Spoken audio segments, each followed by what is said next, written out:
joining us today. My name is Carrie Stover, and we are going to be getting started here in a few minutes. We are giving away some prizes today, but you need to be present in our chat to win. So if you are watching on social or on YouTube, head over to streamlineartevents.com/future and join our chat over there so that you guys can be part of those prizes. And we're going to be getting started in a few minutes. We want to give everyone a chance to get logged in. So comment in the chat where you are watching from, and we will see all of you guys soon.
Hello, everyone. Thank you so much for joining us today. I'm so happy that you are here.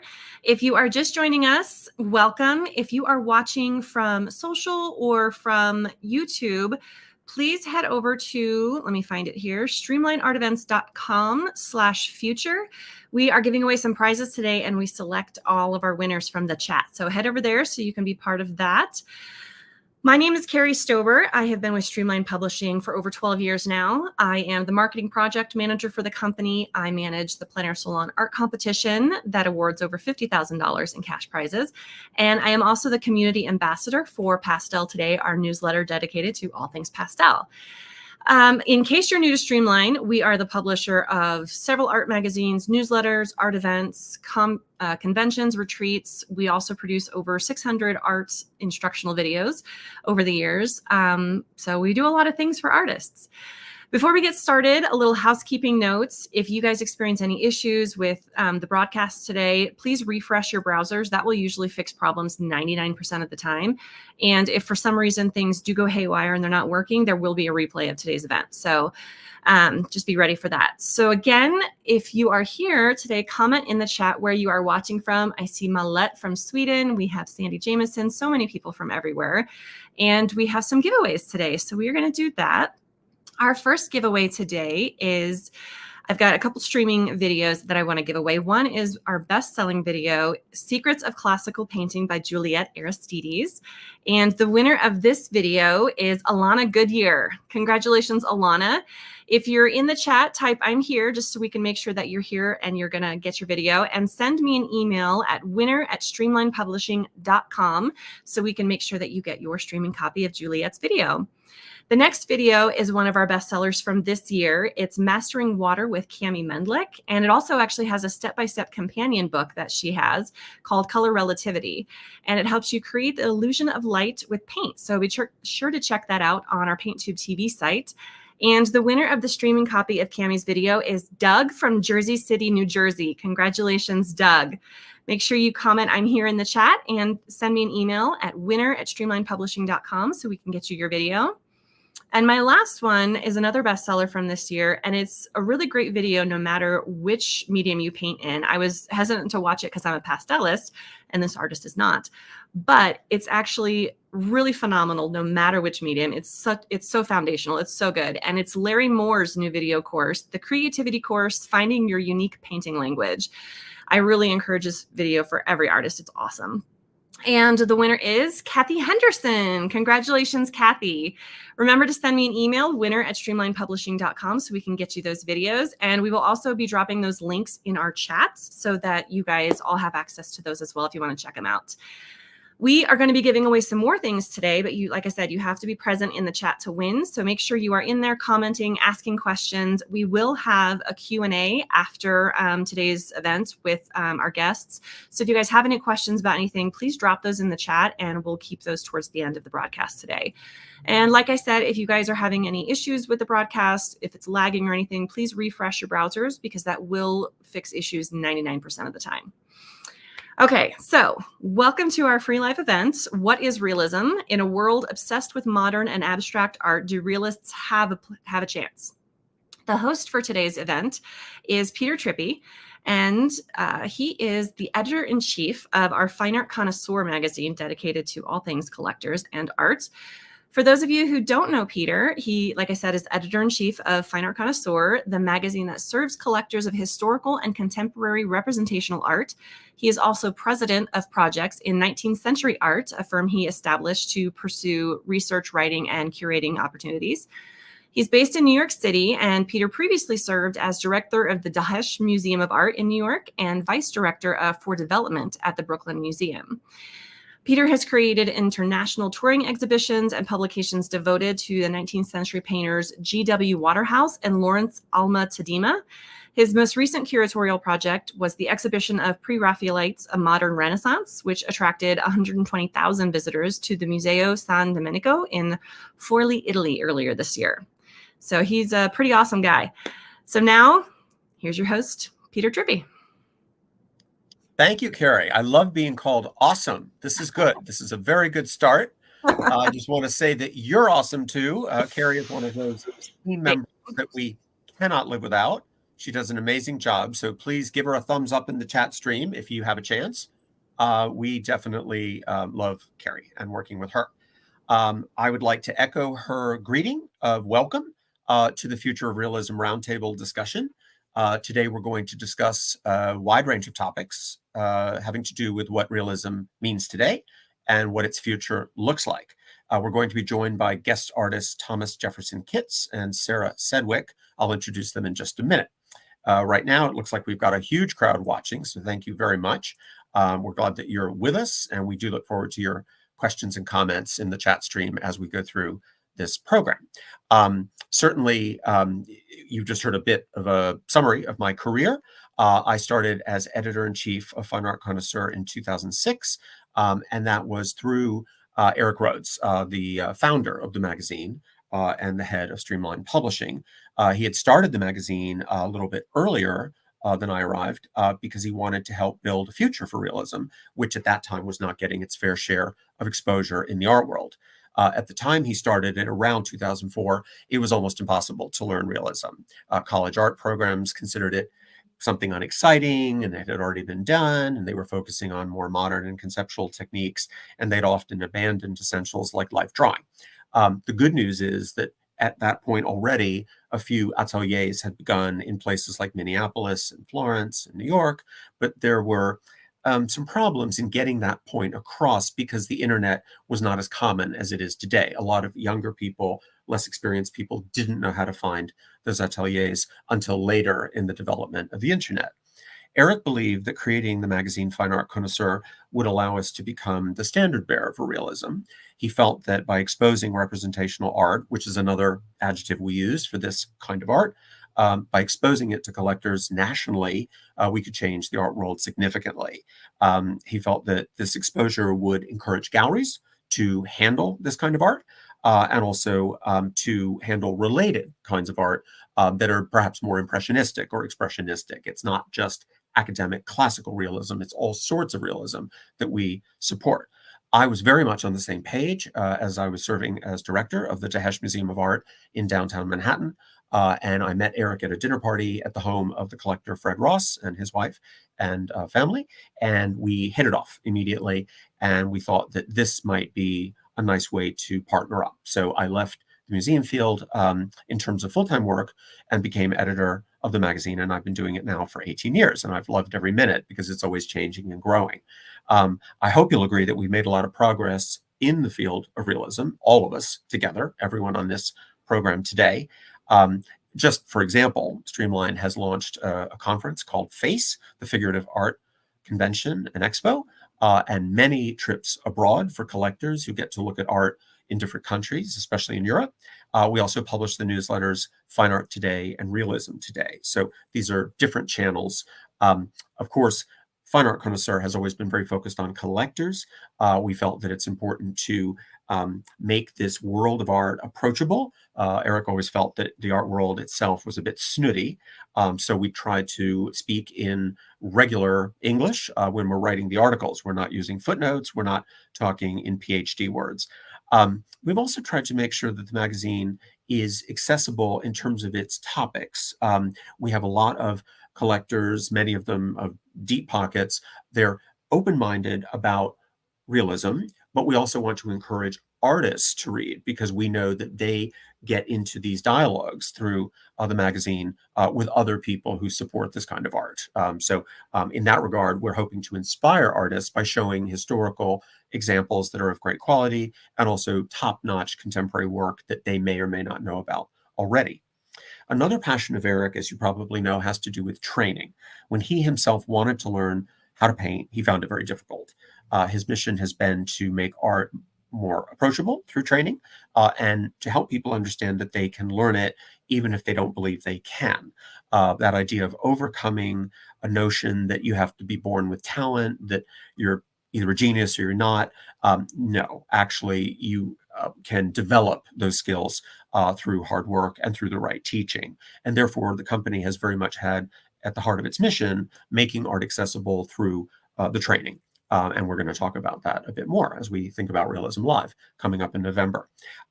This talk today, this dialogue with two great artists, is very much about where the field is going. And we hope that we'll be able to call upon their deep experience to give us some pointers on what to look for. Again, everyone is welcome to chime in through the chat stream, and we will get to your questions later. The notion of informality, this is very friendly. I happen to have been engaged with both of these artists before, so I'm really excited to connect again. Carrie will chime in later with some prizes, and then we're going to lay out the groundwork for Realism Live, the program that occurs in mid-November. Basically, let's get to the biographies of our guests as they come on. We're going to show works of art created by them to give you a sense of what they do. It's not just that they're good-looking, eloquent people. They also are very talented visual artists, as you'll see. I'll start in no particular order with Thomas Jefferson Kitts, who's based in Portland, Oregon. He has painted observationally in plein air since 1984 after graduating from the Kansas City Art Institute. He is inspired by the way light plays across his subjects, and he has devoted most of his life to traveling and capturing it in oil. Thomas is a leading member of the California Plein Air Painters, Laguna Beach Plein Air Painters Association, American Impressionist Society, Oil Painters of America, and California Art Club. He has exhibited widely and is represented by Reeser Fine Art in Carmel, California, and Charles Fine Art in Gloucester, Massachusetts. Thomas is currently exhibiting 13 medium to large paintings at Washington State's Mary Hill Museum of Art until November 13, and he will soon depart for a month of painting and teaching a plein air workshop in the French province of Dordogne. Poor Thomas. I'm so sorry about that. Welcome, Thomas. I'm now going to introduce Sarah Sedwick. She is a colleague based in Eugene, Oregon. We have an Oregon thing going on today, which is kind of exciting. I'm in New York City and they're on the other side of the country, and that's the power of the internet. Sarah was born in Cleveland and she began painting in oils at age 10. She earned a BFA from Maryland Institute College of Art in Baltimore with a focus on illustration and painting and a minor degree in art history, which will certainly come in very useful today. Sarah focuses on still life and portraiture, painting from direct observation. She is the author of the book Dynamic Still Life for Artists, and she teaches still life and portrait painting workshops nationally and internationally, as well as through an online mentorship program. Sarah is represented by Tved 10 Fine Art in Harbor Springs, Michigan, and Elliott Foots Gallery in Sacramento, California. So, welcome. Hi, Peter. Hi. Hi, everyone. You're here. Fantastic. We did it. I am delighted to see you, and I'm really grateful for your time. And I think the audience will be just as grateful as me by the time we finish our conversation. I just, in the way of full disclosure, had sent some questions and ideas ahead to the artists so that they wouldn't be caught on the back foot. So this is not in any way rehearsed. We have not compared answers, and the artists themselves have not spoken either. So we're not quite sure what we're going to learn, but it will be something rich. Just don't say no comment, please. That's all I ask. Take the fifth. Yeah. Well, it's thrilling because both of you are participating in Realism Live this November, and I'm grateful for that. We'll talk a bit more about that in the program. But what I'd like to start out with is a broad question about the term realism. It's pretty complicated, and I'd love to hear what it means to you personally. Let's start with Sarah. Okay. Well, realism is a big tent. And when I like to break it down, I simply say painting stuff to look like stuff. I like it. That's very direct. How about you, Thomas? Oh, I don't disagree with her description at all. And I'm pleased to hear that you've had so much art history, Sarah, because me too. You know, we actually went to sister schools. Realism to me is when the artist makes a concerted effort to sort of conceal the hand that's generating the painting. That's not meant to be taken too strictly, but if there's not the action of the hand in the painting, I consider that more realistic. Also, if there's an attempt to recreate the colors of your subject that most people can agree on, I think that's another component. That's helpful. Yeah. Sarah, what do you think of that? I absolutely think it's great. To take it one step further, realism contains the illusion of form. Yes. So what we're really doing when we're painting realistically, representationally, is this illusionism of creating two-dimensional form, three-dimensional form on a two-dimensional surface, and the action of the light source, observing that and recreating that through value relationships is the core of it for me. Great. Now, relatedly, let me ask you about why it matters to make images that reflect what life actually looks like. I understand the technical excitement, the challenge, but is there something that you get in the way of pleasure or insight from this journey? And also, what about your audiences? I'd love to hear about, what it means to them. Obviously, you've heard lots of comments from various people, especially your collectors, but even just passersby. Either of you want to take a whack at that? I'll jump in. Sure.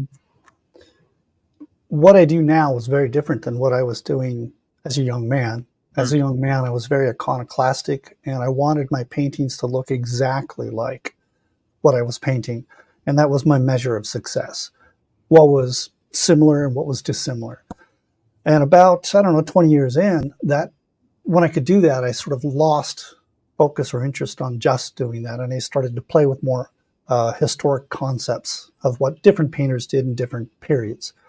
So while I think you can still call me a realist, I'm not the kind of realist I was 40 years ago. Right. Yes, there's been evolution, which is very human, of course. That's Yes. exactly what we hope for as people, to Yes. change, to grow. Sarah, what are your thoughts about that? Yes, and I think that's the mark of a true artist, someone whose work doesn't stay stagnant over time, but every decade or two or three, you see them. Mostly the trend seems to be that people get more abstract with painting experience, and that's because you do understand how to create that form, and then you can build on that by exaggerating certain things or taking color risks, which is so wonderfully fun. But back to your original question about the reward of painting realistically, I'm going to say what gets rewarded gets repeated. And for me, as I started my career as a painter, every time I could nail a likeness, whether it was a portrait likeness or a lemon, I got this huge hit of dopamine. And I'm not going to lie about that. It is very satisfying to achieve your goal of creating that form. And, you know, matching the color relationships, like Thomas mentioned, is also a supremely pleasurable outcome, because color mixing and the study of color theory are also really, really rewarding parts of being a realist artist. Hear, hear. Absolutely. Yeah, So may I respond to that? Absolutely. Again, I totally agree with you, Sarah, about everything you said. For me, what has shifted, and it brought me a lot of gratification, is to start to think about painterly issues, or as you say, color relationships, and maybe not presenting that as literally as I once did. It took me into the sort of area of subjectivity in painting, which, you know, it's a questionable area to be in if you call yourself a realist. But I like to play with color. Like you say, take color chances. And if it works, it works. If it doesn't, you guys never get to see it. Good point. You know, controlling the viewer's reaction to the work is something we all try to do, I think, at least as far as like directing them to a focal point, leading them around the painting, keeping their interest. But as far as like the visceral reaction, especially to representational art, we really can't control what each viewer is going to bring to the painting that you made. I have had lots of people react to still lifes that have really no meaning beyond basically being beautiful and harmonious, hopefully, with memories, visceral reactions, being reminded of a relative or a special moment in life. So seeing that happen is one of the most rewarding aspects, sharing my work. Thank you. Now, may I ask, Carrie, are we getting an echo? Yeah. I'm not sure if I'm echoing now with you. I did hear it with Sarah. Sarah, can you talk again? Yes, I can. Okay, it sounds like it's gone now. I'm not sure what happened. We just had some feedback. Yeah, I heard that too. Okay. Well, thank you.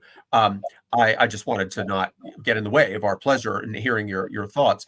I want to follow up on something Sarah said that I found very interesting, and I think others will recognize perhaps that pattern in their own work or in the work of artists they admire. You said something to the effect, I'm paraphrasing, that maybe at the beginning of a career, there's a kind of tightness or a real meticulousness, and then maybe one gets more abstracted, or the brushwork becomes more adventurous, or there's experimenting going on. What I hear when I am listening to that comment is, in my own head, the story of Picasso, who was trained rigorously by his father, who was an expert in drawing techniques in the classical tradition. And by age 13, young Pablo Picasso could do anything in drawing a figure or a fruit, and then had learned the rules and then broke them and became the Picasso that we know today. Now, whatever your opinion of Picasso is, it seems to me that that he was able to always go back to those core skills if he needed to. And you could tell, even in his mature work, the man knew how to draw. And so I'd like to kind of chase that down a little bit, maybe, Sarah, in terms of that evolution. one must learn those techniques first and then feel free enough to transcend them. Is that a fair paraphrasing? I don't think it's strictly necessary, but I think it helps a lot.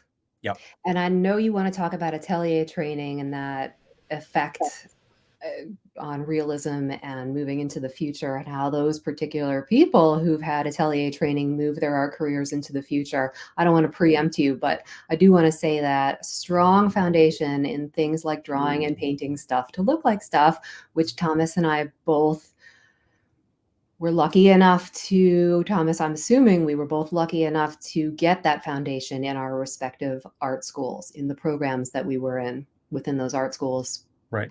Can be expanded on, can be abstracted to a degree while still maintaining the level of realism that we want to achieve. And so rigorous training early on can do nothing but help you, no matter how abstract you'd like to get eventually.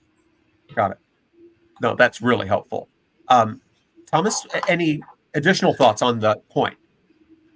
Yes, but before I offer them, is that mic on me better now? I might have been the one that was causing the feedback.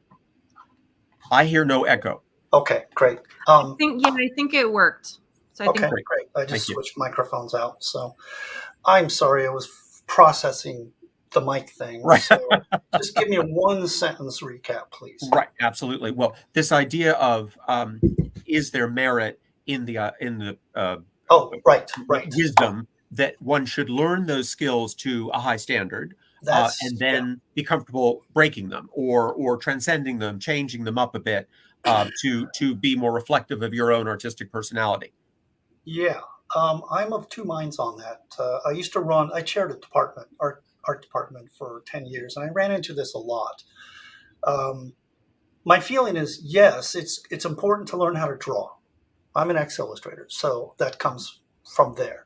I think it's very important to learn how to draw because you learn shapes and you learn value relationships, and you get to work at a speed that you wouldn't necessarily do in painting. But I don't think it's incumbent on an artist to continue focusing on the drawing over anything else as a realist. I just think that it's very helpful. Do I think it's required? There's some downsides to not being able to draw, especially if you are trying to show your work in this environment. Yeah. So there you have it. No real answer. Right. Well, this is one of the reasons we love art, because there is no single answer in so much of life. It's one answer, and you got it or you don't. That's just fine. I want to. May I just jump in here, though? I do want to make this point: is that when we look at, say, the AEs of the 50s and 60s, the abstract expressionists, they all had formal training. Yes. And then they departed from that to do what they did. The second generation that they taught didn't have the formal training. And I think there is a difference between, say, the AEs of the 50s and 60s and people who think of themselves as abstract painters who haven't had that formal training. I think there is a difference. I totally agree. I think that has always been the case in the history of art, that often it isn't those innovators, it's their disciples who become the problem. And I want to make it clear that Fine Art Connoisseur is not anti-modern. And so in the introduction for this program, we talked about abstract art as something that is perhaps overwhelming. Well, actually, no. Abstraction rather went out of fashion itself later, as did realism. And now is coming back in bits and pieces, and some of it is quite wonderful. I mean, I think, that original gang from the late 40s and 50s, fantastic. As you say, they were trained, but, that's not immediately evident in the work. But we happen to know that they knew what they were doing, and they were changing it up for very powerful reasons to do with what was going on in the world around them. I think that this leads me neatly to a question that I had put forward to both of you before. The pure definition of realism has to do with Gustave Courbet in the mid-19th century, the idea that he was trying to tell the story of working people, of poor people who'd been neglected by the academy, and that this was a kind of revolution in relatively tight techniques, but also an audience of people who were real and somehow not idealized. That's pretty limiting. And of course, the use of the word realism has evolved ever since then. We think about John Sloan with the Ashcan School. We think about Richard Estes with photorealism. And then we come to someone like Andrew Wyeth, who was hugely popular, but looked down upon by many critics because he was too skilled or perhaps too storytelling oriented through his father N.C. Wyeth. All of these are valid forms of realism, to be sure, and what you two do, very valid, very welcome. I love the idea that Wyeth was trained by his aunt and his father, and was incredibly gifted, but then was playing with watercolor in these incredibly abstracted ways throughout his career in the 20th century. So he was not dogmatic. Let's talk a bit about your perceptions. Let's start with Sarah regarding the trajectory of realism through the 20th century, 21st century, or at least through your time as a member of the art world. Maybe that's more helpful. Okay, well, if you want to go all the way back to Courbet, the father of modern realism, perhaps, he was revolutionary because he was breaking away from doing things like history painting and biblical painting to actually painting the world around him as he saw it. And, scenes from everyday life. Or with his still lifes, maybe what we'd call genre scenes, interiors, really sort of intimate portraits of people at home doing everyday things. And then the Russians kind of took that on as socialist or social realism. Yes. And that continued with the Ashcan School in this country and people like, who was it that you mentioned? John Sloan? John Sloan. Definitely depicting everyday life in the place, the milieu that he was in, probably New York City, I believe. Yeah.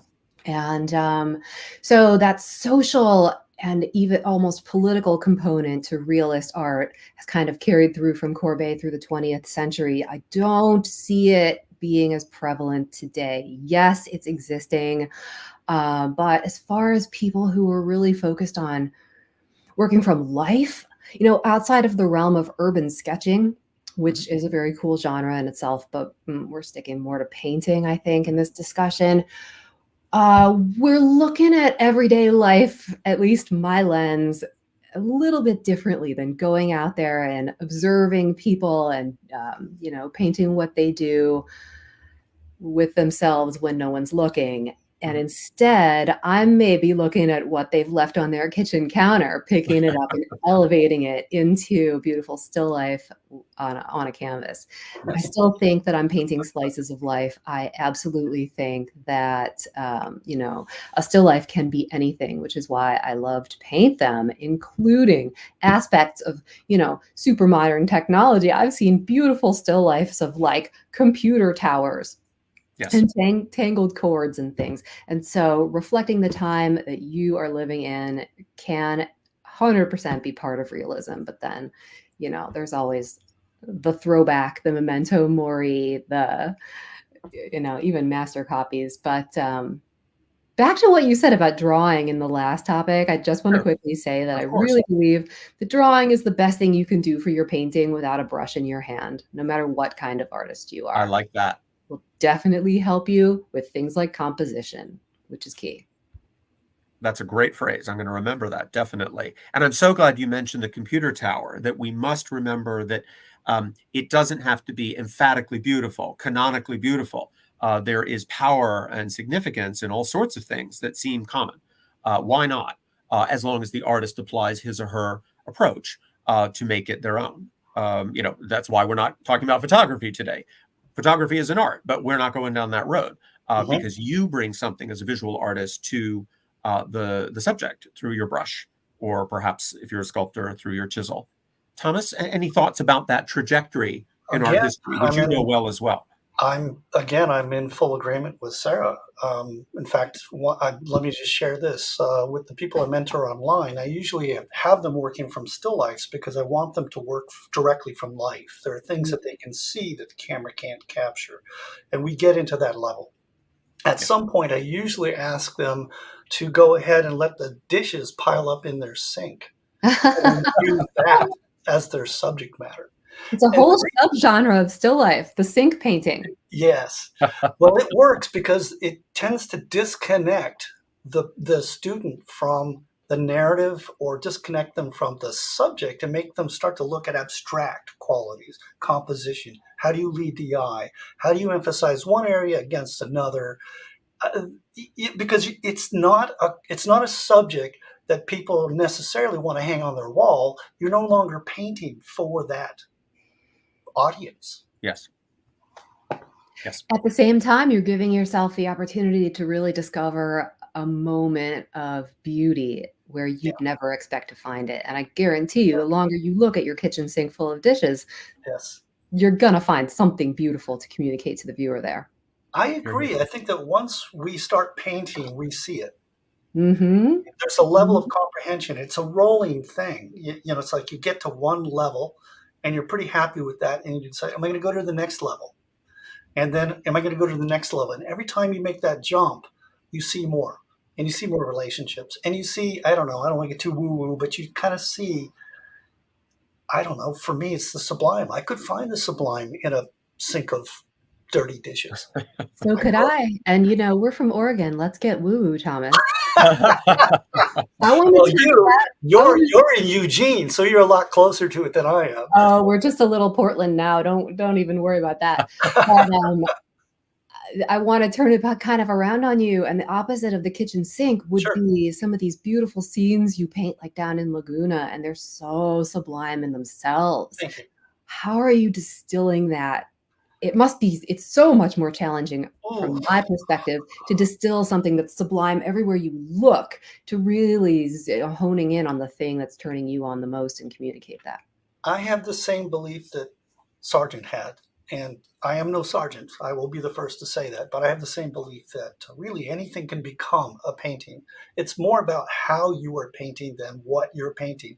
And that flies in the direct face of what I was told 40 years ago by a good friend who shot commercial photography. He told me, Thomas, content is king. People will respond to what's in the frame more than how you produced it. But I have to tell you, I'm less interested in that than I am in how it comes to life. And that's created some problems in gallery situations, but there you go. Really? I'd like to hear more about that sometime. Well, over a cup of coffee or wine, let's do that. Okay. That would be excellent. And as far as what you said about how it's painted, over what is the topic, subject, content, 100% agree. Yeah. People ask me all the time, why do you choose what you choose? And mostly it's just because it's convenient. I'm serious. I don't mean to diminish what we're doing, but sometimes I just look there and I go, hey, I could just set up right there and do it. Let's start. You're giving away the secret of plein air painting. Oh, no. The super top secret of plein air painting, which is you find the good enough motif and you know how to elevate it into a masterpiece. Hopefully. I will throw out here something my wife, who is a psychotherapist, once told me. She told me that plein air painting, and she started down this road herself now. It's like, come to the dark side, honey. But she told me after doing this a while, she said, it's like gambling.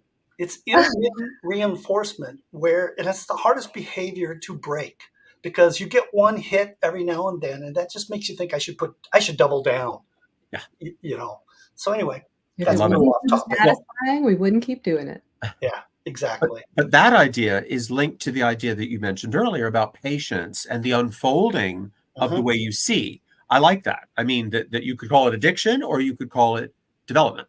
And it's both, actually, that you are changing and getting better and better. And I want to encourage anybody who is thinking of, studying with us in one way or another to always be patient and to give it the try.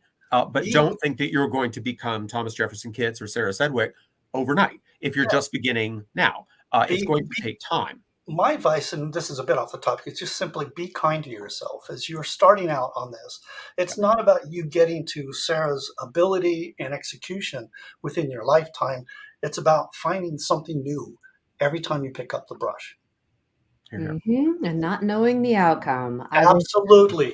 I recently was overhearing a conversation between two painting students who may or may not have known that I was eavesdropping, and they were bemoaning the fact that they had this vision in their mind for how their painting would turn out, and it never came out like that. And there was frustration. And I had to butt in and say, well, I don't know how my paintings are going to turn out. That's the fun of it. And I love to plan. Don't get me wrong. I'm a sketcher. I'm a planner, and I paint from life. I'm a meticulous still life setter upper. But then at some point, you got to let go and enjoy the party, which is the putting on the paint. And then how will it come out? Well, that's the fun. I would take a class from you any day, Sarah. Based on what you said there. My workshops are fun. Oh, good. I'll bet. They should be, right? This brings up one of my favorite quotes by Sorolla, and that is, "Do not come to your paintings with partus prius," that's Latin for preconception. Mm-hmm. See the painting that is coming. And that's a very jazz concept, which I have some background in. When you have to stand up and blow 24 bars or 48 bars as a solo, those chords are going by like this.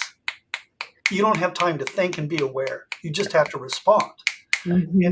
And not everyone does that. You sound like you're more methodical and meticulous and probably have a higher success rate with your work as a result.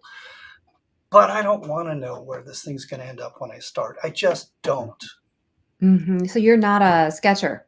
Oh, if it's a big work, yes. But if it's anywhere from 20 by 16 down, no, I just leap right in. Even in the field? No quick and dirty 10-minute sketch? No, and here's the thing.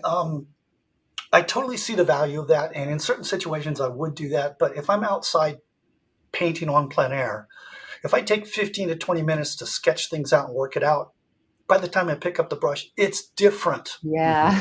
Yeah. It's changed. Yes. And so I just leap in and hope for the best. Love it. Important to be flexible. Absolutely. In any pursuit.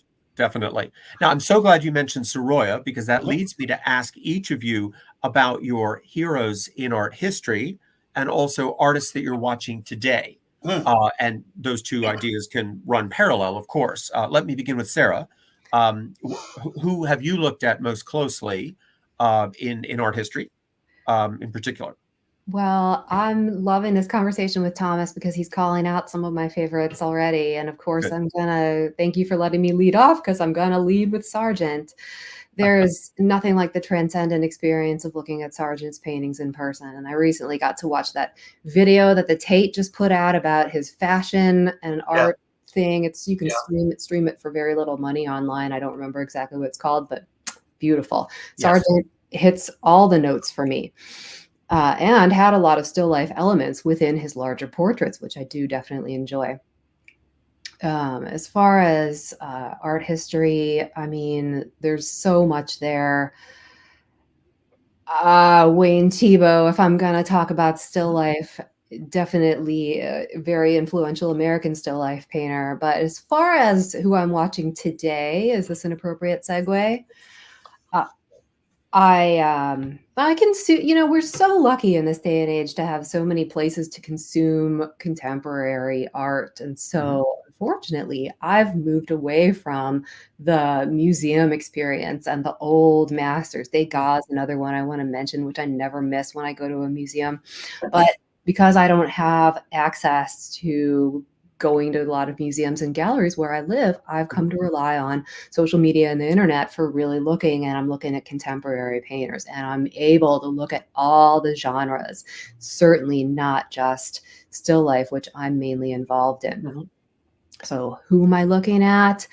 Well, I'm looking at two groups, Peter. I'm looking at the artists that are 1 and 2 steps behind me. Right.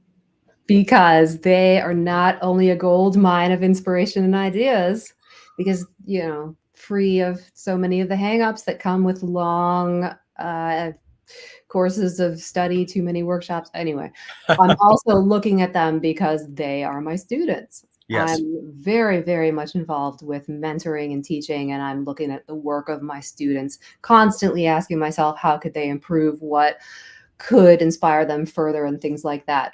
Great. Established artists that I can't get enough of, still life artists, John Redmond. Yes. Todd Casey. Great. Christina Weaver, although she's somewhat of a crossover with plein air, which I love. And Amy Erickson, who also I believe to be a crossover between pure plein air still life, and indoor still life. Love her work. And great.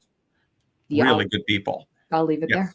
Well, and that's wonderful, though, that the internet, of course, has opened up so many opportunities, as we were discussing earlier, to learn about where to study, but also artists that you may not know in person, that you may not get to see in person because of their gallery network, whatever.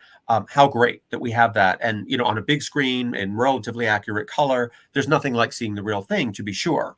But at least this gets us moving in the right direction. And, we believe that Fine Art Connoisseur magazine provides a comparable experience, but obviously not as endless as the internet itself. Thomas, how about you? One more thing. Oh, sorry. Real Go ahead. quick. Yes. When I first started out painting, I was doing daily painting, and it was such a gift. These blogs that these artists had. Daily painting was founded by Dwayne Kaiser, who's just a master. But what I did when I first started painting was I just looked around at people's blogs, and if it looked like fun, I tried it. I didn't worry about whether I was copying. I didn't worry about anything like that. I just thought, oh, that looks like fun. I'm going to do it. Smart. And it was very freeing. Perfect.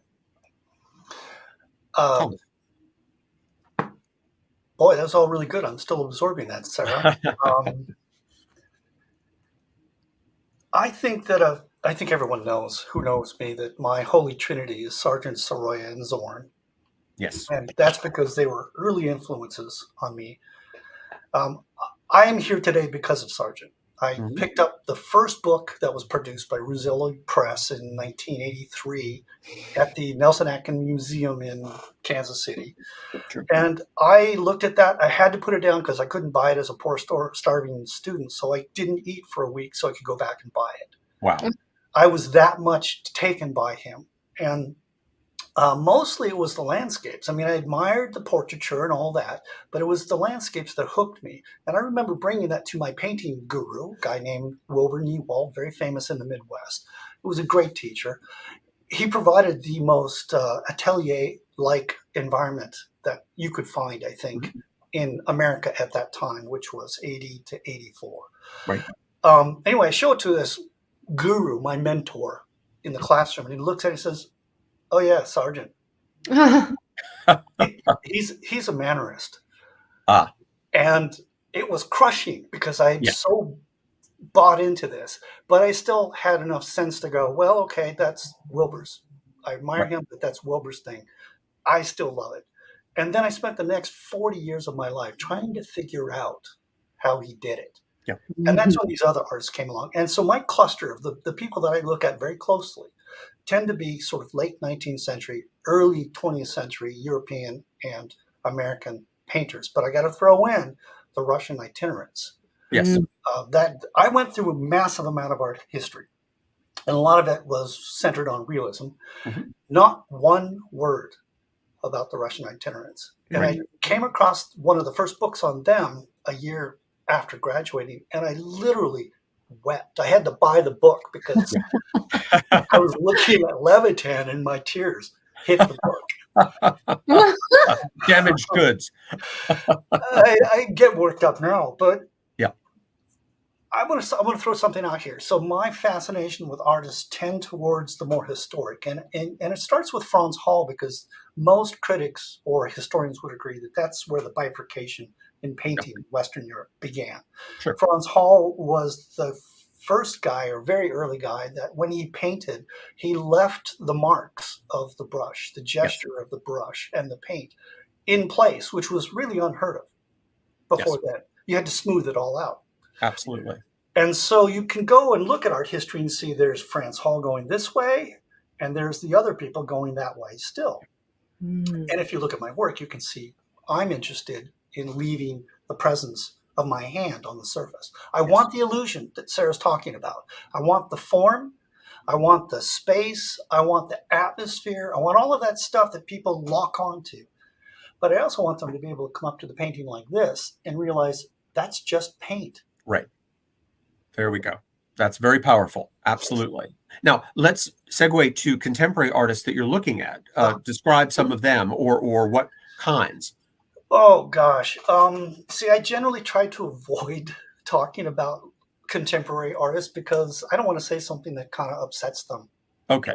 And I have great admiration for them. I just try not to call them out or use them in my teaching. I just for that reason. Okay. But, it's the usual suspects. We've named many of them already.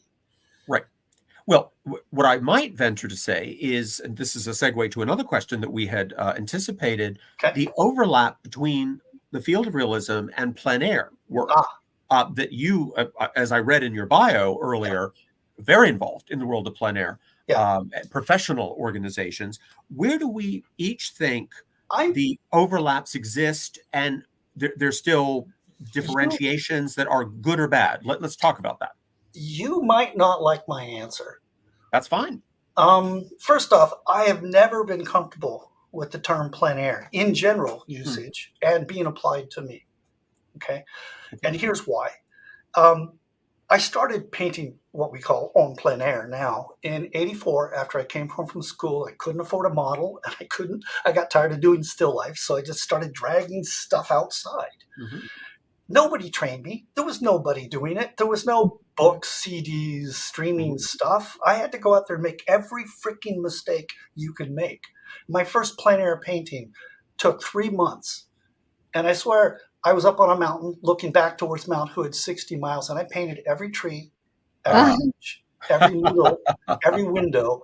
It took me 3 months. And at the end of that, I thought, I can't make that work. That's not. And by the way, it's not a good painting. Anyway, I'm digressing. So I made all those mistakes. I had to figure things out in the field.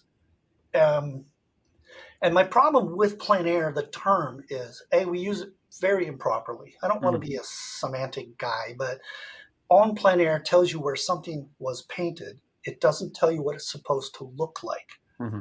And in the last 20 years, there's been a genre look that has come out of plein air experience, where a lot of people evaluate your work based on, does it fit within that genre? And that's the last thing I want anyone to have to do. Right. Do you feel like that's regional, Thomas? It used to be. You know, in the early days, before the internet, as we say to you kids, I think I think Facebook alone and Instagram and TikTok and all of that have, this will sound derogatory, and I apologize for it, but I think that those venues where anybody can put anything up at any time, no matter, without any editing, it's created kind of a genre. It's homogenized regionalism. So you know what? There are more people who think I live in California than know I live in Oregon. Because you paint a lot of California. Exactly. And there's nothing wrong with that. And I do all this myself. I throw it up on social media, but I'm just saying that I think this is the first time this has actually happened in the world of art, where anybody can put up anything and everyone can see it. Right. And you are disassociated from your actual location. Yeah, I think that's kind of interesting. Well, I like to travel, you know. There are characteristics of painting that, to me, still can mark somebody out as an East Coast painter versus a West Coast painter. Sure. Yeah. There are certain regional dialects, if you will, that basically come from where people were trained and where they tend to stick around, which I love to see because I enjoy those little traits that we pick up based on what our training is and where we eventually end up staying. I totally agree. You know, subject matter alone. I mean, if I sit there and I paint a painting up here in Oregon, for those who don't know, that's where we both are, and I put a fir tree in it, that is not a painting that's going to do well in California or Florida. Yep. Because they want regional California art, huh? Well, I don't want to say everyone does all the time. I just want to say that I've been told this by galleries that I've been involved with. Oh, can you paint a little less green? Or can you just use oaks instead of firs? And, you know, that kind of direction that comes from a gallery is always a little suspicious from the outset. But I'm just saying that there are regionalities that you're expressing. Those exist, but I think they're lessened now by all the access online to everybody's work. Yes, and the access, it has its disadvantages too, because, you know, comparison is the thief of joy, and there's no better opportunity to compare ourselves to everything under the sun.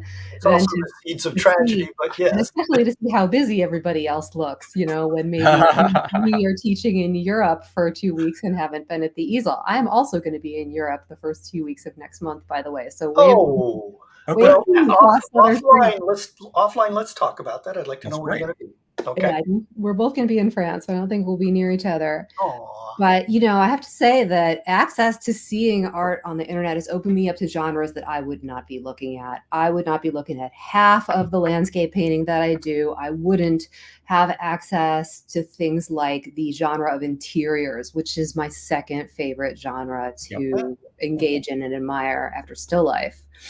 Definitely a facet of realism. And some of my favorite interior painters like Carol Robb or Haiti Joe Summers. These are people I would never, ever have encountered. Katie's such a sweetheart. Yes. You must like Antonio Lopez Garcia. Yeah.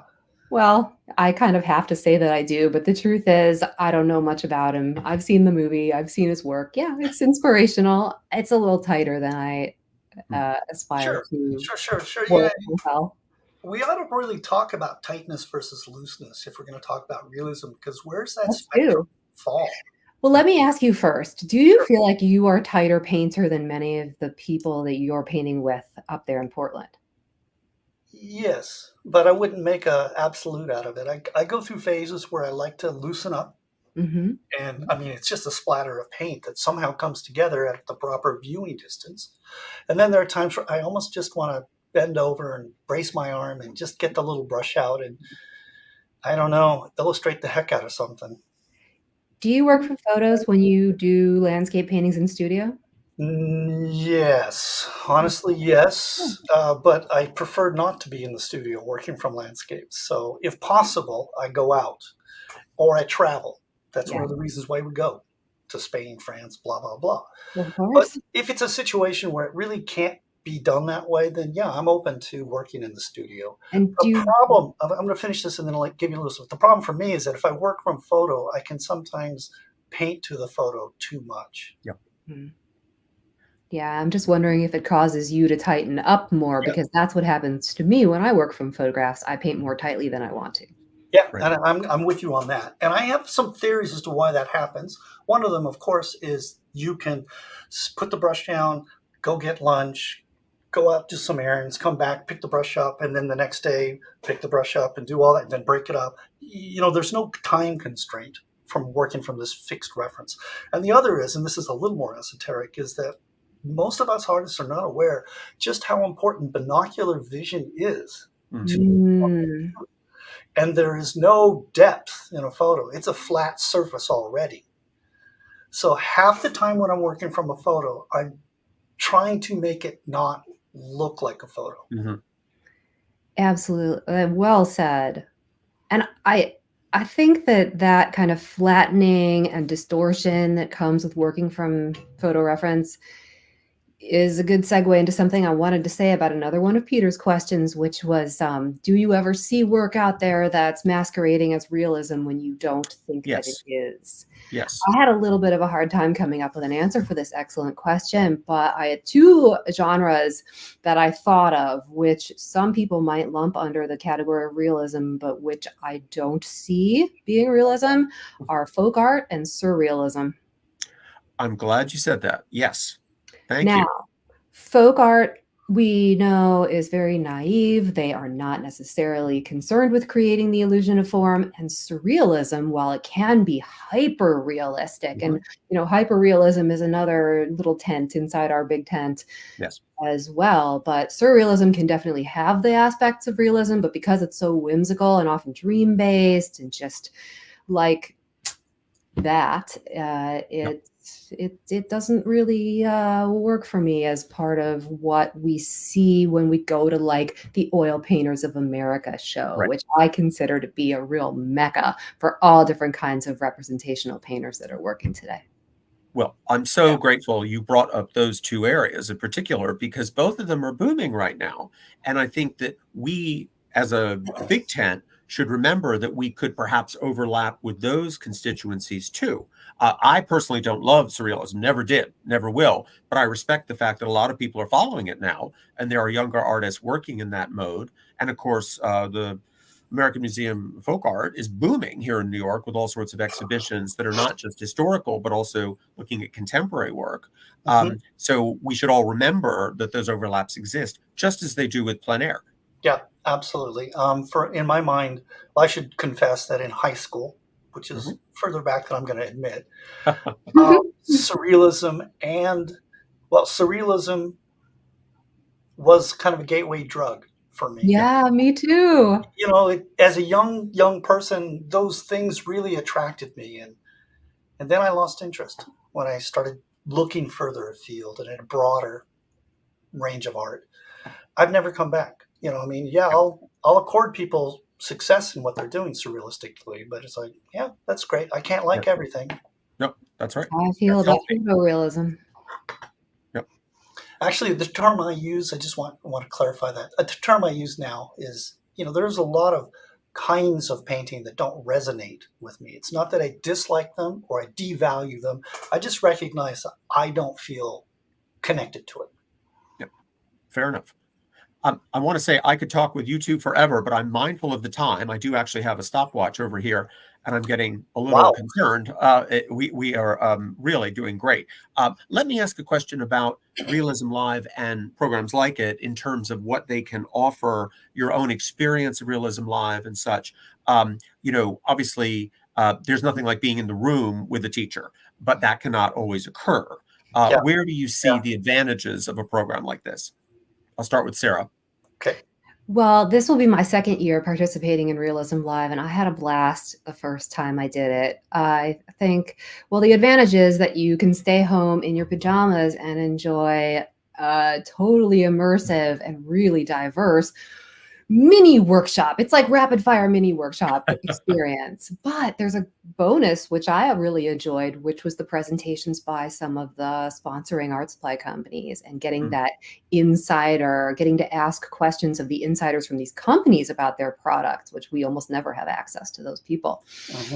But yeah, I liked the format. I really enjoyed attending many of the different presentations in mediums that I work in and mediums that I don't throughout the weekend. And I had a very fun time interacting with my friends, followers, and new friends and followers during my own presentation. Well, you did a great job before, and we're looking forward to this upcoming program. Thank you. Thomas, your thoughts? Well, this is the first time for me. Yes. It's not the first time I've done things like this for Streamline Publishing and other parties, but this is the first time that's focused on Realism Live. And actually, I'm looking forward to it because I think it will introduce me to a different market, because the plein air market, people know who I am. Right. Exactly. My thoughts about teaching through the monitor is if it is like a video that you're watching a video, the thing that is missing there as a long-term teacher is that back and forth between you and the student. And sometimes you might express something that you think is important through that DVD or through the book, but there's no way for that student to kind of process some of that. And when you see that, when I see that on the face of that student in real life, then I can respond. I can reframe. I can change the analogy, let's say. And then I can feel it land. I just prefer to work face to face, be it in real life, in France, let's say, or in my neighborhood, let's say, or with these little 2 or 4 week topics that I do online.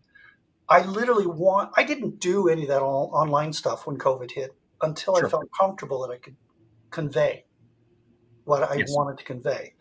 And now I've got it down to where I can work with people over the screen monitor. Right.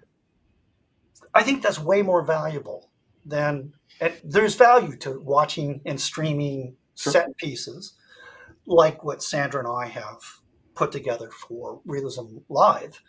There is value to that, but nothing is better than back and forth. Right. Well, we absolutely aspire to that. And I think that one of our outcomes has been with this program that very often participants then go and study with the people who were teaching. This is true. They go in person. So that may well happen again in the next go round.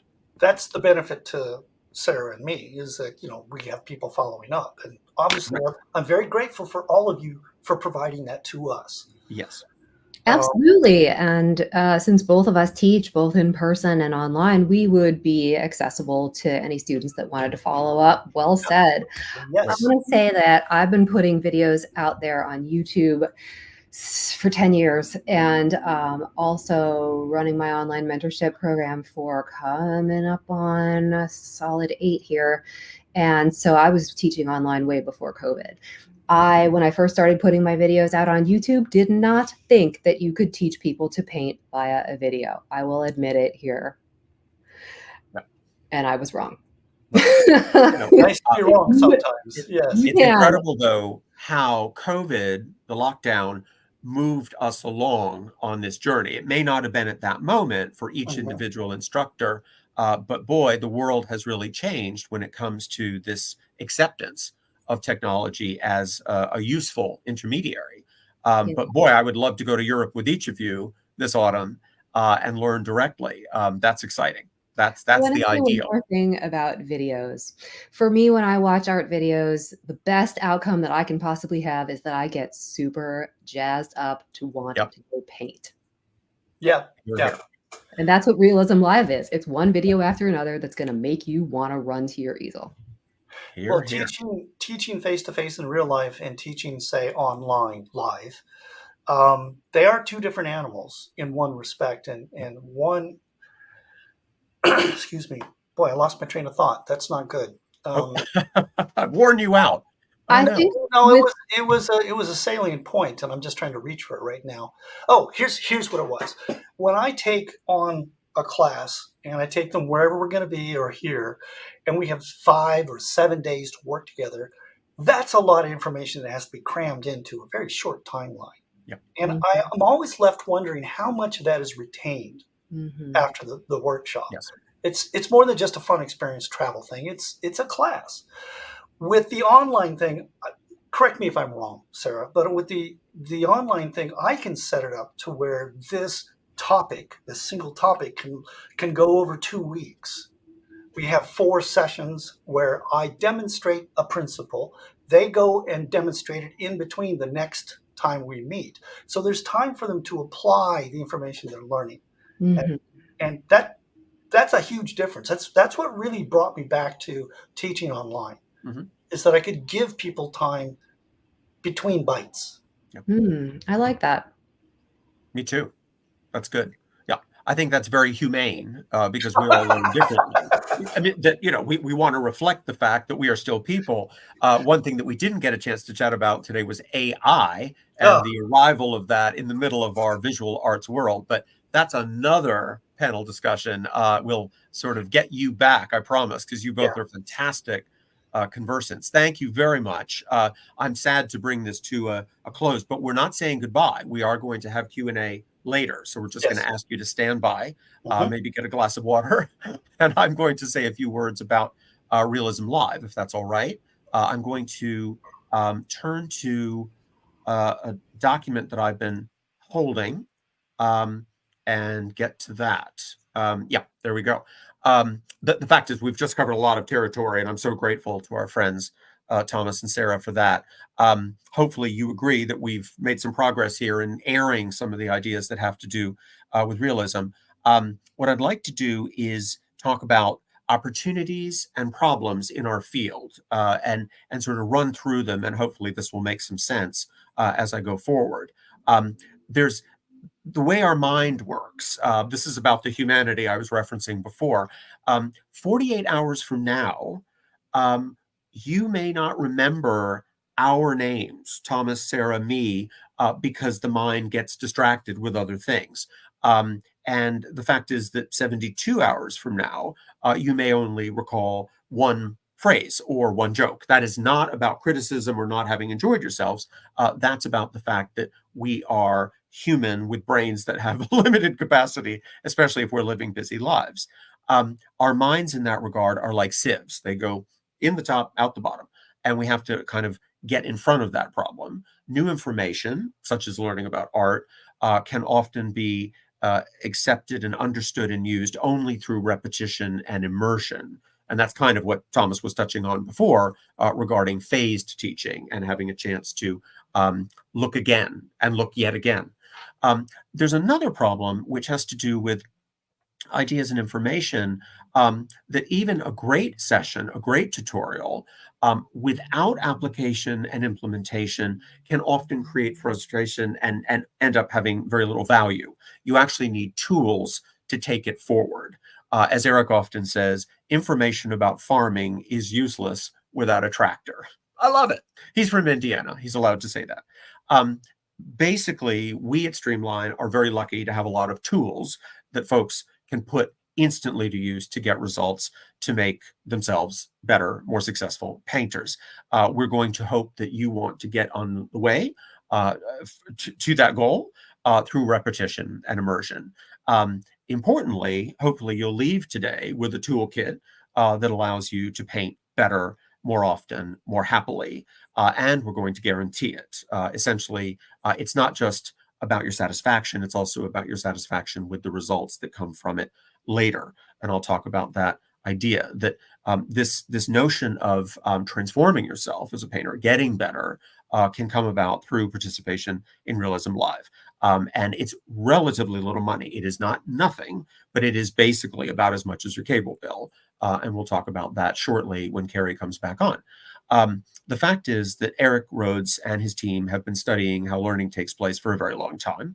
And they've made it the mission to help folks become better artists.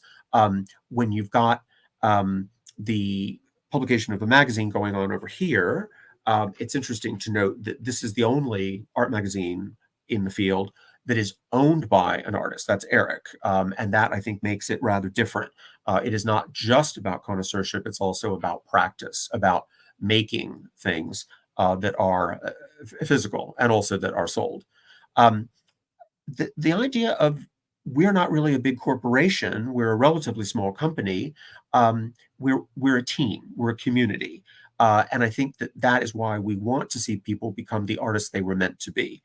It is not just about a kind of sales of a product, for example. It's about being part of this community, because often if you participate in one event, you'll come to another and you'll buy a magazine or you'll travel with us on a program to Europe. It's that sense of esprit de corps, of kinship, that we really prize. And that's something that Eric himself has gotten a great deal of joy about through his long journey to becoming an artist. The fact is that it's really hard to get there on your own. When people talk about being self-taught as something in the way of a badge of courage, they actually might have gotten along further if they had stood on the shoulders of people who came before. And those people are not only the great names of art history, they're also the people who are actively working in the field today, like Thomas and Sarah. What we'd like to do then is conclude the program by talking about Realism Live coming up in November as an answer to this challenge of growing as rapidly as one can as an artist. Essentially, Realism Live is a 3-day online art conference featuring 25 of the finest living artists today. And we are teaching different kinds of realism. It's not just academic, it's not just impressionist, it's everything in between.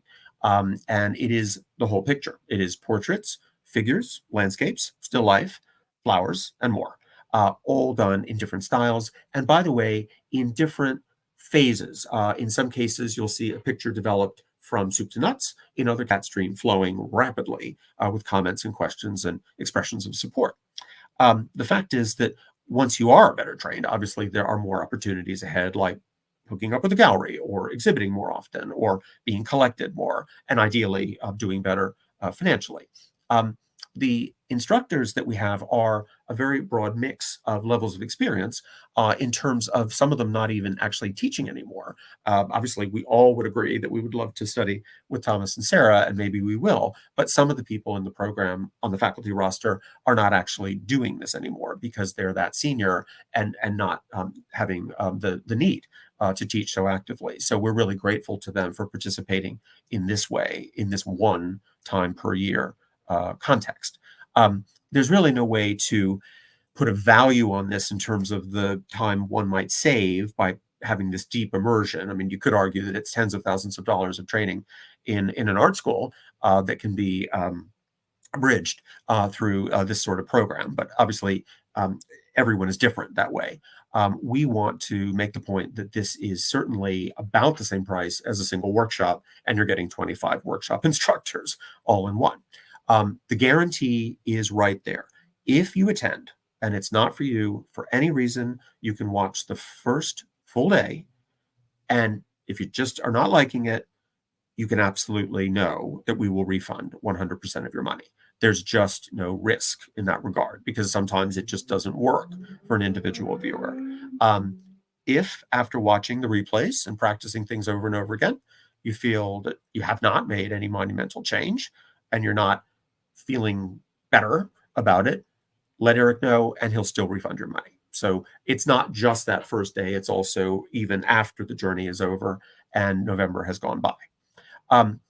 Since COVID hit, as I was saying earlier, there have been a lot of online programs made available. And of course, one can watch free classes on YouTube, and one can, participate in all sorts of Insta experiences. But this is, in the world of realism, the only full immersion online 4-day event anywhere.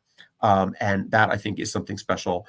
It confirms this idea of immersion. As Harvard professors will tell you, immersion is the fastest way to learn and to retain something. We are looking forward to giving our participants a year of replays so that they can go back and watch a program again. That is something very special, which is not always available in some of these other online services.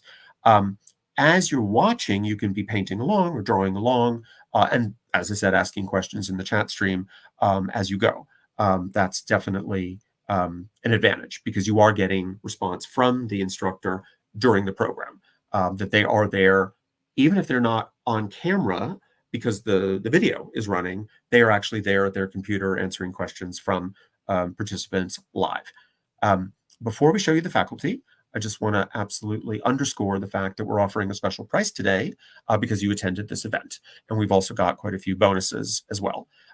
Eric said, let's give away as much as we possibly can because he really loves this program in particular. He wants to point out, and this is not a complaint, it's just an observation, that inflation has made this program a little bit more difficult to operate. It's now costing us about $60 more per person to run the event, but we decided not to shift pricing at all this year because we think that it's really important that people get in. I'm going to ask Carrie to put up some slides. I think that probably those will come out. Oh, there it is, like magic. Isn't she incredible?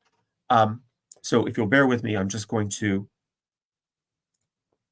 take a look at what she's got. Excellent. She's got the dates of the main program. Realism Live, as you can see, November 13, 14, 15. Essentials Day is on the 12th, the previous Tuesday. Essentials Day is a great way for beginners to get involved, and it's also an opportunity for everyone else to get refreshers before the main event begins on the 13th.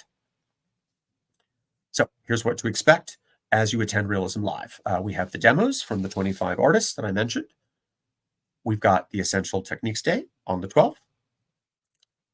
Paint along cocktail hour, which is extremely important after 12 hours of studying. It's an amazing immersion, as we said, and I know that I'm always pouring a big cocktail. And then breakout rooms, which is a really great way to build community. Those are online opportunities to engage with other participants. Lots of discounts on art supplies, and I'm very grateful that Sarah mentioned the freshness of the programs put on by our sponsors, who are the manufacturers of the most important art supplies in the field. So let's talk about the faculty. Juliet Aristides, one of my heroes. Susie Baker, Ben Bauer, Marvelous Landscapes, Jana Beilenson, Lynn Diefenbach, Michelle Dunaway, Steve Forster, Christy Gordon, Thomas Jefferson Kitts. Who's he? Angus McEwen, Kemi Mendlik, Michael Mentler, Carol Peebles, Mary Pettis, Mark Pugh, Matt Ryder, Sarah Sedwick, Daniel Sprick, Anthony Richulis, Dawn Whitelaw, Xiaoming Wu, Vincent Zeus, Zane York. That is quite a lineup. My goodness, incredible. So let me come to the ticket options. We have 4 of them. The first is general, and this gives you access to the main event, the private attendees only Facebook community, and 7 days of replay access. The second level, our most popular, is the premier ticket. This gives you access to the event and the Facebook community, but it also gives you 60 days of replays and a collectible Realism Live bag, hat, pin, and sticker set. So all your friends can ask you, what's that? The third program is the VIP ticket, and this gives you everything in the premier level, but you also get the full year, 365 days of replay access and an overstuffed swap bag filled with Realism Live goodies. It's swag. I'm sorry. I wrote that down wrong. And the fourth ticket is for Essentials Day. That is the event on November 12th. So what we're doing today is something rather special for those of you watching the roundtable. When you purchase a ticket to the main event, you get Essentials Day for free. That's kind of exciting. If you were to buy a general ticket and an Essentials Day ticket, the retail price would be $1,194. If you went to the site today, a general and Essentials ticket would be $594. That's amazing. That is quite the reduction. Since you're here today, we're offering a general and Essentials ticket for only $397. That's even more extreme. That's a savings of almost $800. And this offer also applies to the other ticket levels. So depending on which ticket you get, you can save up to $900. So that's all laid out right there. The deadline to sign up for Realism Live and to get your collector's items or swag bags for the premier or VIP ticket levels is Sunday. If you sign up after that, you'll still get the extended replays, but you're going to miss out on the really cool swag. In addition to the discount, if you sign up in the next hour, we are going to give you some extra bonuses. And here are some of the bonuses. I won't read them off. I'll just let you read the screen. I think that's probably easier. Pretty incredible.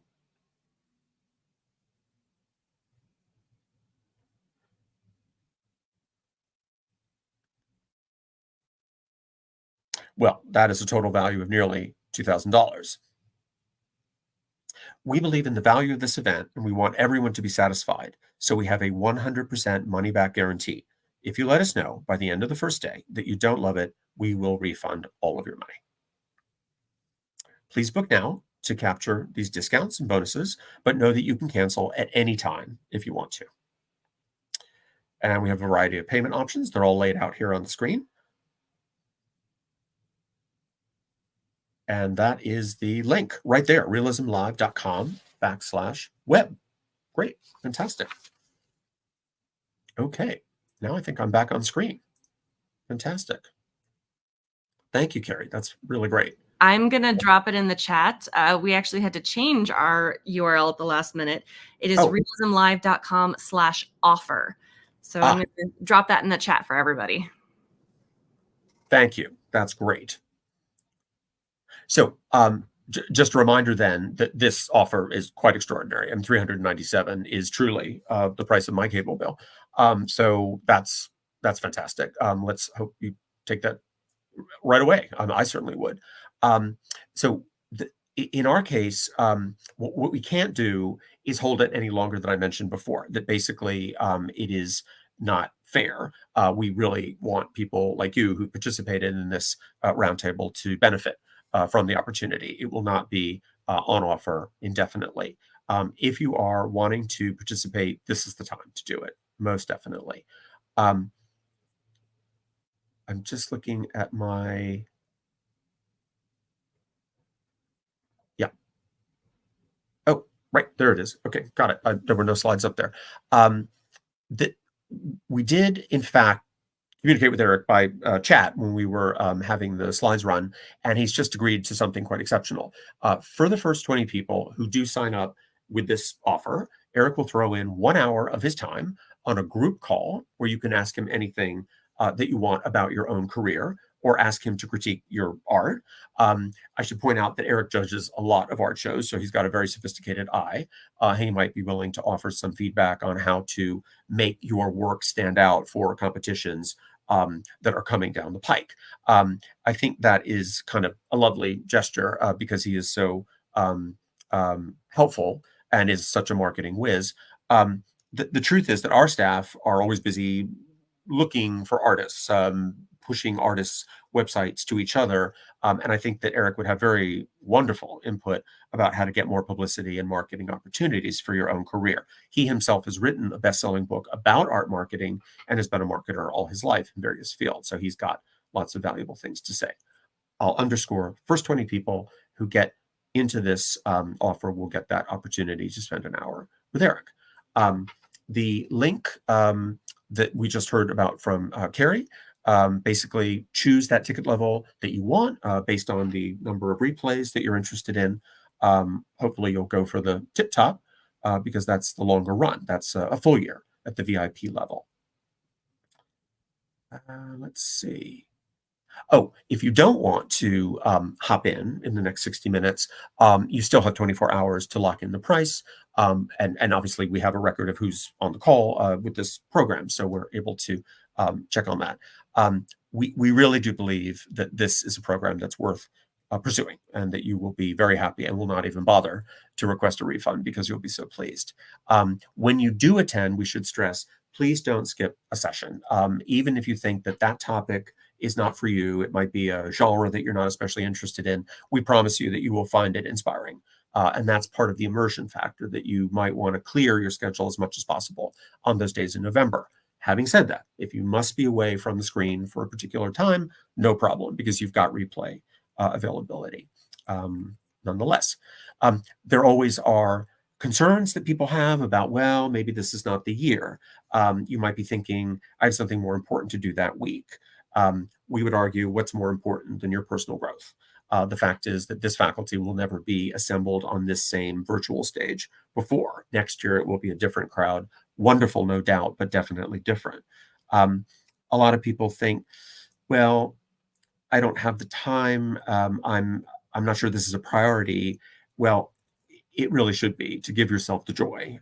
We were talking before about such pleasure that comes from being able to achieve your visual art goals. This is certainly one way to get at that. Some people say, well, it's not really important to me to learn that right now. It's a bit frustrating that he felt that Eric felt that he wasn't quite ready, but now he's driving himself harder. He's got a goal now to get a solo exhibition, and he set himself a goal to do that 2 years from now, and he's working hard to get in that lane. And I think that that's something that all of us can grab onto, that this may be a way to focus the mind and get to the goal, the achievement zone that we really want to be in a year from now, 2 years from now, etc. If you're wondering whether you can live up to what is being proposed here, the fact is that, we believe that people signing up again and again, year after year, for Realism Live are doing it for a reason. This is not just because they think it's a pleasure socially to go into those chat rooms and see their friends. It's also because results are delivered. And in fact, 60% who are watching signed up again from last year. So we're already on our way to a successful event. We just want to have you involved as well. Earlier, I mentioned that a lot of people don't believe that they have what it takes because this idea that you have to have this inner genius to be a fine artist. It's just not true. Obviously, it helps to have the passion, but also there are plenty of people who have gotten better and have mastered these skills through hard work and training. And obviously, the training that we're offering is very much appropriate for that set of goals. If you're thinking that you can get better, but you're not quite sure how to do it, why not go deep for 4 days and see what happens? That is something that is, it becomes cumulative. We were talking earlier about becoming addicted in a good way, that the unfolding of the journey is actually very powerful. That's what happens during Realism Live. We are told by many of our attendees that it actually becomes completely embracing, and you realize by the end of it that you're not the same person you were on the first day. It is for some people, a lot of money to gather all at once. But the fact is, if you just gave up drinking coffee at Starbucks each day for 60 days, the event would be paid for. So we're looking at it in that idea of an investment in yourself, and maybe foregoing just one little pleasure. I also should point out that one participant told us that she was able to go to her state arts council and have them cover the fee because it is training. This is something very serious, and there may be some opportunity for you to look in that direction as well for subsidy or complete coverage. It's something that is very serious and that we can prove is absolutely of the highest quality. If there is concern about taking time off work on weekdays, we absolutely get it. Some people do keep an eye on it during their work hours if they have a job that allows them to do that. And of course, they can always watch the replays whenever they like. In terms of the special offer, I'll just repeat that we're focusing on this 1 hour window for the special pricing, but you can still get that price if you sign up by tomorrow at midnight. We'll send you reminders because you're already enrolled, but this is the only time that you can get that special set of bonuses. And also, if you're among those first 20, you get that hour of Eric's time. I'm going to close with some questions for our panelists. I think we've got the link. Let's see. Sorry, I'm not seeing the... That's okay. What are you looking for, Peter? The link, could you repeat the link? Because it had changed, right? Yes, it is. And we did have it up. Yep, Oh, there it is. There it is. Thank you. That's great. realismlive.com/offer. So you guys can head over there to do Excellent. that. That's great. So, Carrie, shall we just give folks a minute or two to do that before I continue? I think we could give them a minute, and then then we'll come right back. That's great. Thank you.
Okay.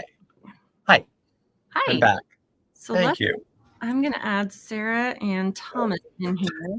Great. I just compiled everything that people dropped in the chat during the event. So some of these may have been answered. We might have to reiterate it quickly. What is the difference between realism, contemporary realism, and representational? Or are they the same thing? Do you want to start with that one, Sarah, or shall I? I will. Well, we talked about historical realism, so there's that. But as far as like what's happening with living artists today, I don't think there's a difference. We artists can sort of get away with all calling ourselves whatever we want to, which is a wonderful aspect of being an artist. And so I think if you identify with contemporary realism, if you want to call yourself just a straight up representational painter, to my mind, you're speaking somewhat the same language. Now, if we're going to talk about just still life, when I hear somebody say contemporary still life, I do kind of expect a painting to look a certain way. But that's maybe a little bit more genre specific, and maybe Thomas can speak to how that goes with landscape. Oh, well, that's a nice Passover. Thank you. You know, I'm talking about myself here.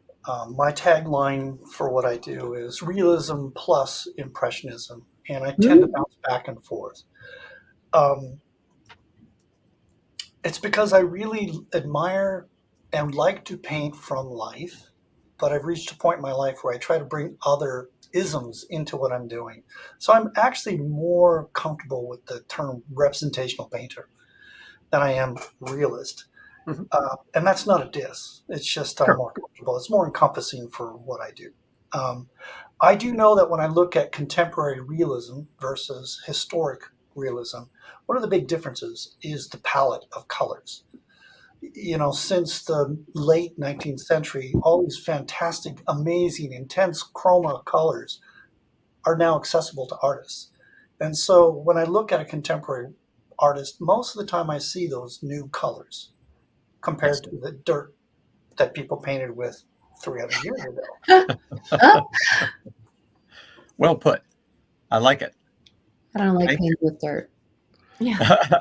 And I love that you mentioned your tagline. I've got a tagline too. I call my style loose realism. Oh, good. I totally buy that. Totally. That's good. Yeah. That's helpful. Carrie. Thomas, you mentioned at the very beginning your definition of realism was kind of removing the hand of the artist from the painting. Can you comment on that? Because we had some confusion in the chat about Sure. what What you I, meant by that. what I really meant to say, if I didn't say it, is concealing the hand of the artist. And again, going back to Franz Hall, he was one of the first painters who allowed the gesture of the paint as he's pulling it to remain. And actually, to truth be known, he was allowed to let that. His collectors, his audience, his patrons were okay with that, which was a new thing. That's a societal change, a historical societal change in the world of Western European painting. So I use that as a kind of a benchmark. It's not the sole one, but if you can see the presence of the motion of the brush, that's away from realism for me. Mhm. At the same time, and I'll get off this in a second, at the same time, you can still present correct anatomy, correct form, correct atmospheric perspective, even very naturalistic color. You can do all that, and then that brings it back into realism. Yeah. I don't know. I hope that made sense. Yeah, I think there was some confusion. They thought that you were taking out the voice of the artist by you were trying to remove who the painter was. Oh, can I respond to that? Because I don't think it's an either or thing. But if you do look at, and this is not a diss, this is an actual respectful admiration for the atelier system. But I was thinking about this morning. When you take, let's say, a student class at an outstanding atelier, and if you took 10 paintings from each of those students and you put them in the same room, so let's say you had 100 paintings, would you be able to collect them in the groups of each student? No. Now, that's not a diss, because an atelier is about training and working to really see what's there. But the point is, at that point, is there much of a individual voice in the work? And I hope that doesn't put anyone off, just asking that. And I ask this because often I end up working with people who have matriculated through a very good atelier program, and then they come out and they want to paint outside of the Northlight studio.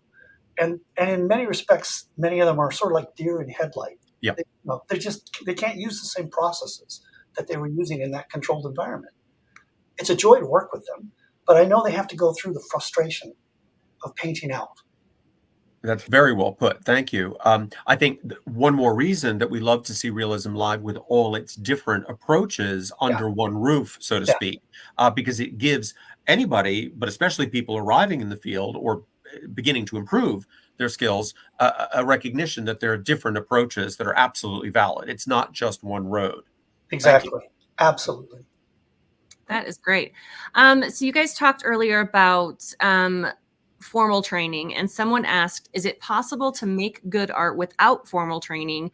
What defines formal training? And, is that something that is really needed for artists today to go through? Hey, Sarah, that sounds like a good one for you. All right, I'll take it. Well, it's a good thing to go through. As far as like, do you need a BFA? Do you need an MFA? Don't get me started on that. Check out the book Art and Fear by Ted Orland if you're interested in the controversial, spicy hot take on MFAs.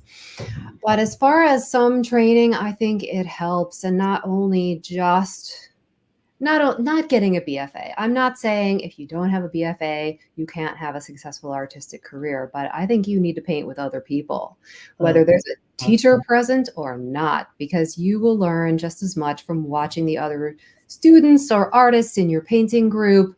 Like, I have attended open studios for figurative art for a long time, and interacting and watching what the other people who were just there, not in an instructor capacity, but just painting with me, learned a ton from that. Figure drawing, same way. Check out your local community college, find a group to join. There's lots of plein air groups regionally that you can get involved with. And then there's workshops. So do you need to go get a BFA? Depending on where the program is and who the faculty are, absolutely, that can help you out so much. Can you learn the skills that you want in a more targeted and efficient way by combining the workshop educational opportunities that we have available now in the modern era, which we did not have when I graduated college 25 years ago, combining that with possibly a mentorship with someone who can really get into the nitty-gritty of your individual needs and goals, just as good, in my opinion. Yeah, I think I would concur again. I just find myself agreeing with you, everything you say. Because we're Oregonians. Yeah, well, to me, the advantage of going through a formal education, be it, say, a BFA or an Atelier or some sort of accredited thing, is hopefully the people that you're working with can look at what you want to do and where you are and help you get to where you want to go, even if you don't know where that destination is. The other thing that a BFA can offer, and this is all incumbent on the program in the schools, but one thing it really can offer, and it offered me, was just incredible context, history. I feel it's very important for us painters to know our origins.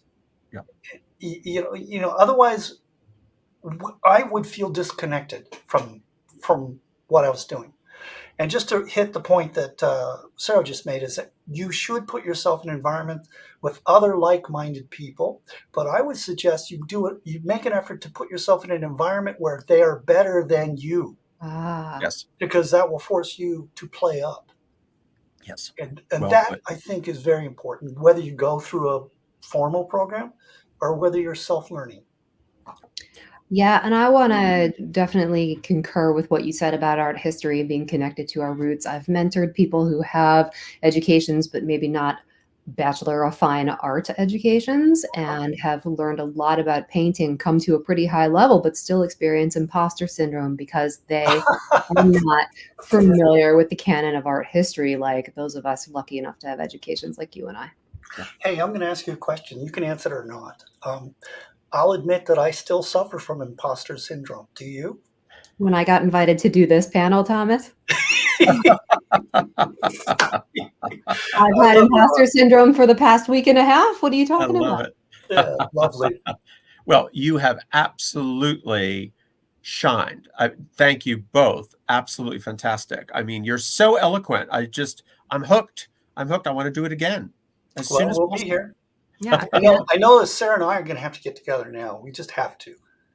I've been aware of you for, I don't know, a decade plus, but Well, there we go. Same. We have to get together. If we have to meet in Corvallis in between somewhere, I'm good with that. So, let's do it. By the, okay. I have two questions I want to end with because I find them very interesting. And Peter, you might be the best to answer this one, or maybe not answer it if you don't want to. So they said, what is the future of realism? Are we losing the educated collector?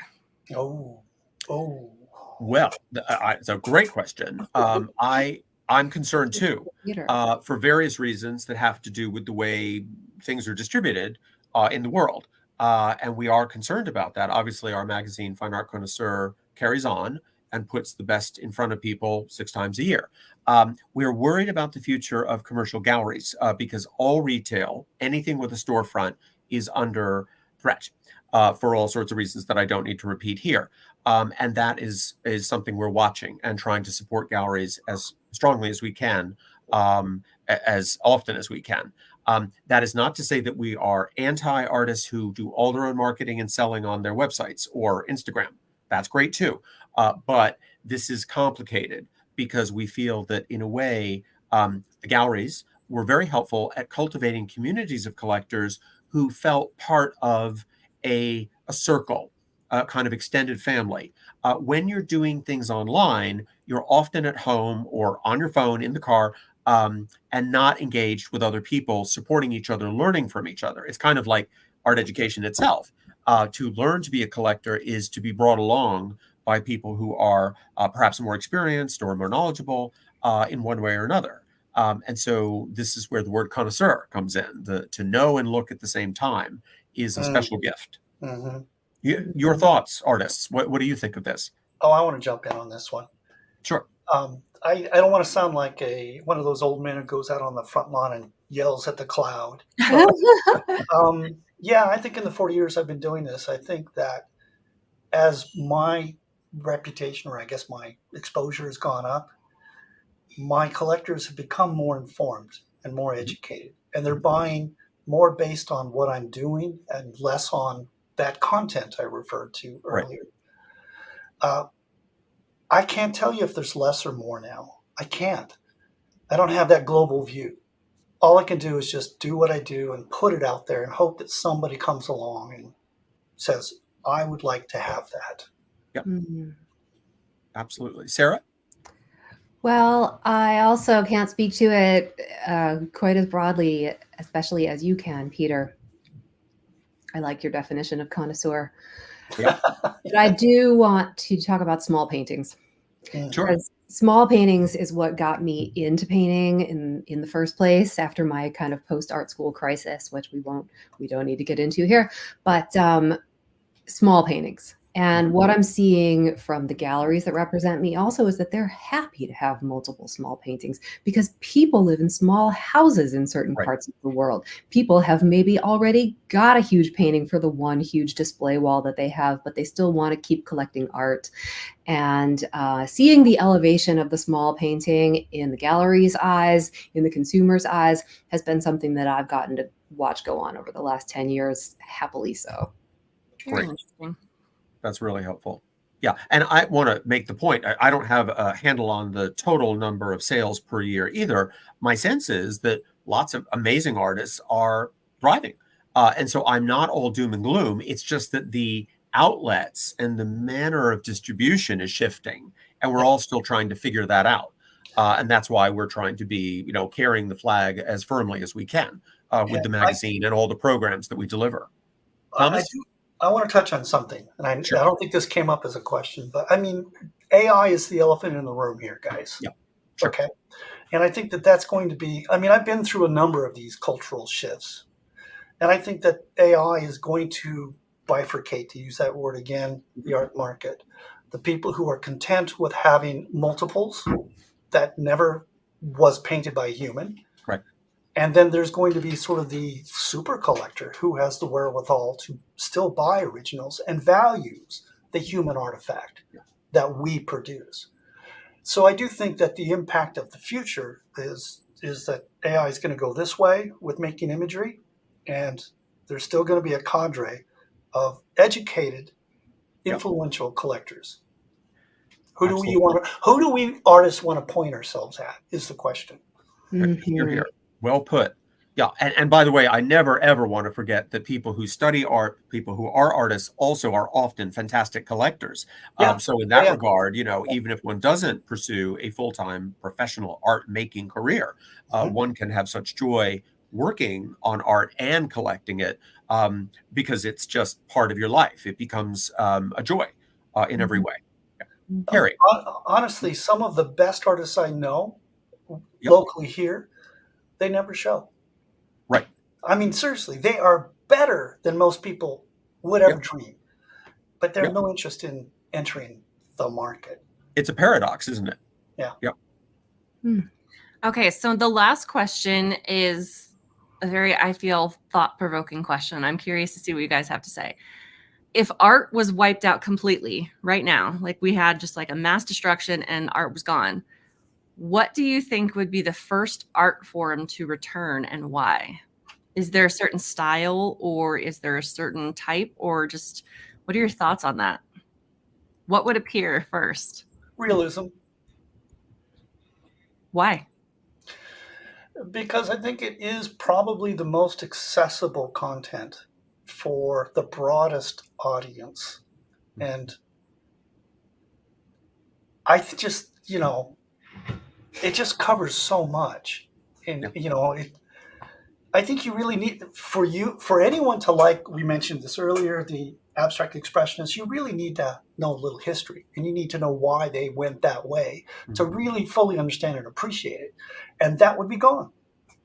Whereas realism, and please, Sarah, step in here, realism, people can still connect to and identify with without that knowledge.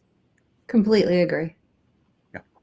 I completely agree. I do think that the first art form to come back might be ceramics because it's functional and was one of the first art forms to come around in the first place. And then they started painting on it. I mean, cave walls, yes, okay. But that's a little bit of a flip answer. I'm going to go with what Thomas said. Well, I like what you said about ceramics because I didn't think about outside of this thing we're talking about. But honestly, I agree. Again, functionality and art, if they're together, larger audience. Hear, hear. It's wonderful that Thomas is going to the Dordogne in France, which is where the caves are. Some of those ancient wall decorations are fantastic. And of course, they show us what the hunters saw as they were pursuing their prey. So that is a human instinct. And I think, indeed, it would be represented. That's where we would go, along with carrying water in a beautifully made ceramic bowl. Oh, yes, true. I will say I plan to hit a couple of the caves down there. Good. I'm not going to try to paint in them. Of course, I thought of that, but I don't think I would get clearance.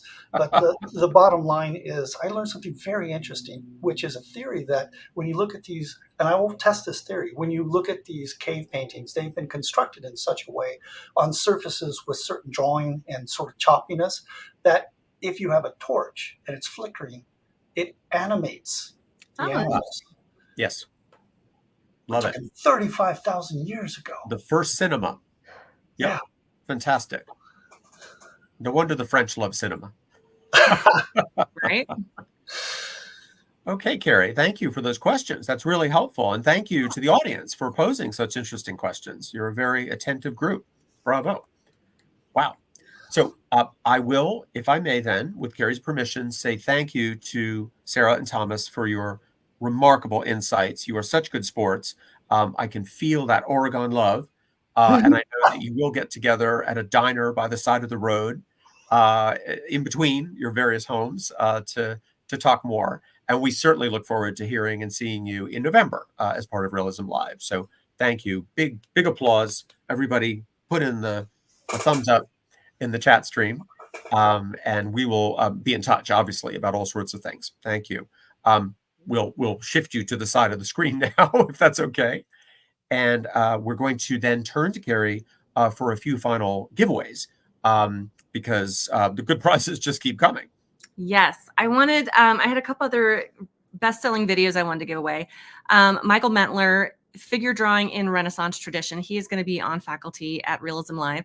And this winner is, let's see here, let's check our chat. We have got Edward Corpus. Edward Corpus, you are the proud winner of Michael Mentler's figure drawing in the Renaissance tradition. And I also have Daniel Sprick, and this is a painting light and value video. And this is a really good video that we've got. And this one is going to go to June Finnegan. June Finnegan, you have received Daniel's video. And I'm not sure. I think, that is it. Yep. Congratulations. Thank you. That's fantastic. I should underscore that both Michael and Daniel will be participating as members of the faculty at Realism Live. So if you're thinking about signing up, please do so because you'll get to see even more of them. please remember to sign up in the next hour so that you can get the bonus videos that we described before. Yes. And before we go, the last two things I want to give away are, we had some people sign up for Realism Live. Super exciting. We are now going to upgrade a couple of people. So we pulled a couple of names, and Kathy Tenney of Ashland, Wisconsin, you are now upgraded to a premiere ticket for Realism Live. Congratulations. You are going to get 60 days of replays and some fun little goodies. And Alice Blue Beloy of Beloy, Wisconsin. Ironically, both Wisconsin. You are going to get a VIP ticket to Realism Live. So you're going to get all that fun swag. So congratulations. Well done. Obviously, we've got something going on right now. It's Oregon for the artists and Wisconsin for the winners. It is, yes. We didn't plan it. We did not. That's great. Well, congratulations to all of the winners all through the afternoon. And thank you very much to our guests, Thomas Jefferson Kitts and Sarah Sedwick, for participating. Thank you to all of you for watching. Please check your inbox later today for a replay of this roundtable. And please do remember to sign up at that special low price. The offer expires tomorrow at midnight. So please keep at it if you haven't already. I'm glad that so many of you have done so already. If you purchase in the next hour, you get those bonuses. So go to it. Thanks again. See you in November for Realism Live.